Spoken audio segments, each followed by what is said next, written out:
spray sulfuric acid in the stratosphere 20 kilometers over our head and use that to stop the planet warming up. The example many people cite was when the Mount Pinatubo volcano exploded.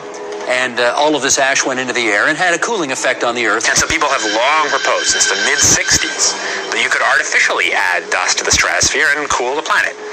Not that this would be a good solution for global warming, it would not.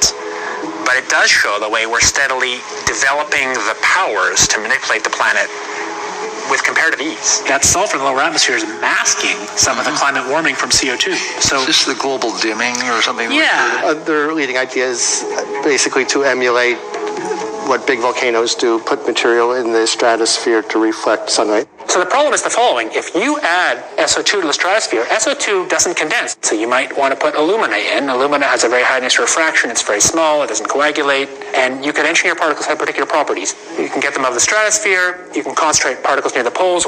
Costs are so cheap that the richest people on the planet could perhaps afford to buy an ice age. It's extraordinarily cheap.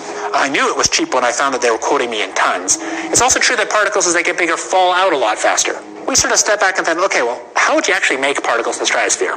This is really engineering now. If it was aerosols in the stratosphere, it would likely be put there by airplanes. Start with a fleet of just 2 or 3 kind of modified business jets. The basic idea is that if you let a plume off in an aircraft by just changing some little details, you can actually get much smaller particle size distributions by doing this kind of spraying. So there are all sorts of side effects. I'll get to them in a second. But if you put sulfuric acid in the stratosphere, for example, you could deplete stratospheric ozone. Smaller size means more surface area, but more surface area means less ozone.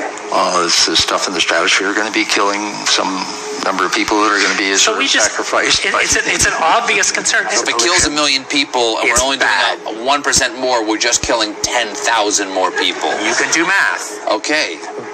But that's so killing people is not the objective here. So if I made a decision, or if there was a collective decision to do a geoengineering program, and you put, say, the kind of program I think makes more sense, would put about 1 million tons a year in, but let's say you might end up killing many tens of thousands of people a year as a direct result of that decision. And so the only thing that we can do to cool the planet, or that society can do to cool the planet, is deploy these sorts of technologies. And by the way, it's not really a moral hazard. It's more like free riding on our grandkids. And it means there are going to be winners and losers, just like there are winners and losers for CO2, but they're different winners and losers.